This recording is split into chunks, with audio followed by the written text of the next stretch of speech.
Hello and welcome to taik18. Microsoft has recently announced the deprecation of machine learning models in Dataflow Gen 1, which we usually have in Power BI service, right? And instead of that, they recommend us to use the AutoML feature in Fabric. That is what they have mentioned here. With the new AutoML feature in Fabric, you can automate your machine learning workflows and get best result with less effort. An AutoML feature in Fabric or automated machine learning is set for the technique and tools that can be automatically trained and optimize machine learning models for any given data and task type. So now the question is, what will happen to the existing one, right?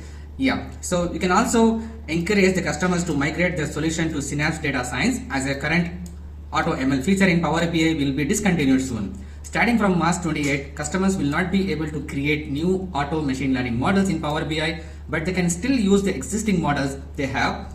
So please go and check out this one. I will add this detail into the description of this video. Subscribe for more such kind of videos.